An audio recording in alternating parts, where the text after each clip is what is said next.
नमस्कार दोस्तों, आज हम बात करते हैं आपको जैसे एक बार गर्भधारण हुआ, उसके बाद में एक गर्भपात हो गया, मिसकैरेज हो गया, किसी भी वजह से जैसे मिसकैरेज हो जाता है, तो हम मतलब दोबारा बच्चा कब करना है, हम चाहते हैं कि अब ऐसा क्या करें दोबारा बच्चा जब हो तो इस तरह से फिर से ऐसी कंडीशन ना आए, दोबारा सा गर्भपात ना हो और फिजिकली हम लोग जैसे मेंटली भी टॉर्चर ये जो हो रहा है, हमें स्ट्रेस हुई, जो हमें ट्रॉमा हुआ, वो हम दोबारा ना सफ़र करें। तो हमें क्या ध्यान रखना पड़ेगा और कब दोबारा बच्चा प्लान करना है। एक बार जैसे गर्भपात हुआ ना, आपने डीएनसी करवाई या फिर आप दवाइयों से भी आपने अबॉर्शन करवाया या अपने आप ही हो गया, तो उसके बाद आपको 3 महीने थोड़ा परहेज रखना होगा।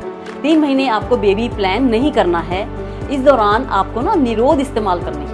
दोनों आपस में पार्टनर 15 दिन बाद इंटीमेट हो सकते हो और निरोध एक अच्छा साधन है, वो इस्तेमाल कर सकते हो, क्योंकि दूसरे साधन है उससे इन्फेक्शन हो सकता है कॉपर्टी वगैरह से, और गोलियां खाते हो तो फिर फोलिक एसिड की कमी आ जाती है, फिर नेक्स्ट बच्चे में फिर कोई दिक्कत आ सकती है। इसलिए बेस्ट साधन आपको इन ये जो 3 महीने होंगे ना, इनमें निरोध ही इस्तेमाल करना है। दोनों को हाइजीन से सेक्स अच्छे से मेंटेन रखना है अपने आप को। साथ में जो आपको ये टाइम मिल रहा है 3 मंथ का, सबसे पहले आपको क्या करना है, आपका ना हीमोग्लोबिन खून की जो जांच होती है कि खून का नंबर कितना है, वो जरूर चेक करवा लीजिए। वो होना चाहिए आपको 12 ग्राम। अगर कम है तो आप आयरन, कैल्शियम और प्रोटीन डाइट या फिर ऐड करके टैबलेट्स या पूरा कीजिए।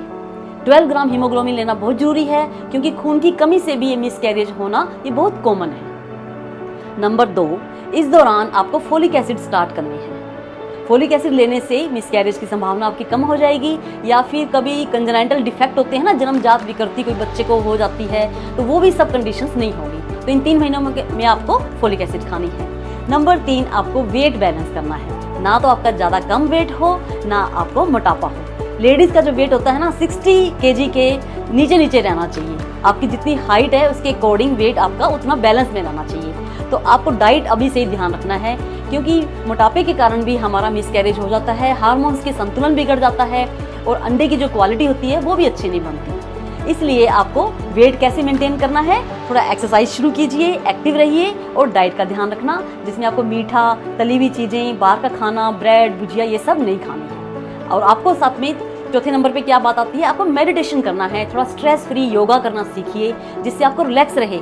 मेडिटेशन करने से, योगा करने से आपको ना एंटीऑक्सीडेंट्स मिलेंगे।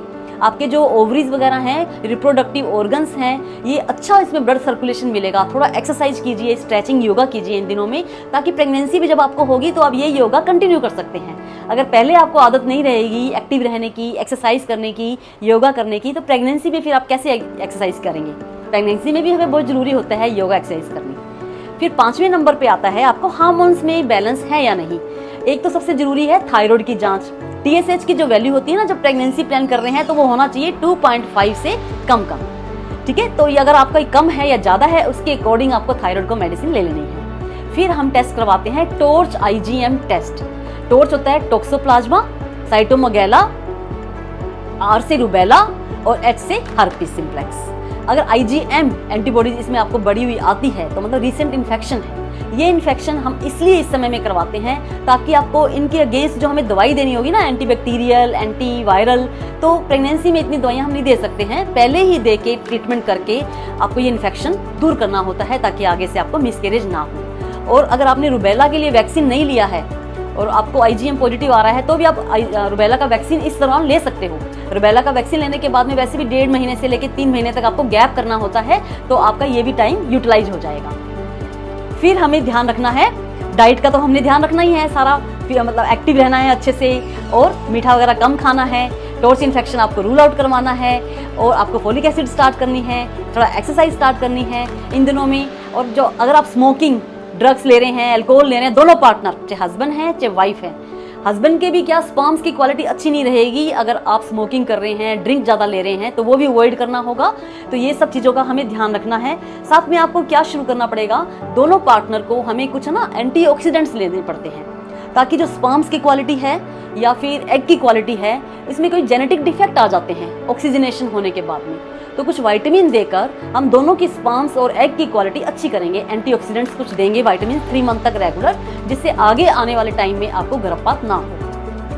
साथ में जब आप गर्भपात प्रेगनेंसी के लिए प्लान करोगे 3 मंथ के बाद में, तब हम आपको प्रोजेस्टेरोन और इकोस्प्रिन की टैबलेट 16वें दिन से स्टार्ट करेंगे, ताकि नेक्स्ट आने वाले टाइम में अब ये सब फैक्टर दूर करके आपका जो बच्चा जब बनेगा, इम्प्लांटेशन होगा, उस दौरान बच्चे में कोई भी किसी तरह का कंजेनाइटल विकृति या खून की कमी से या कोई इन्फेक्शन की वजह से या फिर जो रुबेला वगैरह की जो इन्फेक्शन है उसकी वजह से या एग स्पैम में कोई जेनेटिक प्रॉब्लम ना हो, ये सब दूर करके फिर आप बच्चा प्लान करो। फिर हम आपको ट्रीटमेंट भी देंगे और फिर गर्भपात आपका नहीं होगा। मैं डॉक्टर सविता लालगढ़िया हॉस्पिटल श्री गंगानगर से गायनेकोलॉजिस्ट, इनफर्टिलिटी स्पेशलिस्ट। तो आपको ये शेयर कर रही हूँ ये आज, और आपको भी अगर पसंद हो, लाइक हो, तो आप जरूर अपने फ्रेंड्स को भी ये मेरा वीडियो शेयर कीजिए। आप पहले से ही शेयर कर रहे हैं, सब लाइक कर रहे हैं, आपका बहुत बहुत धन्यवाद। Thank you.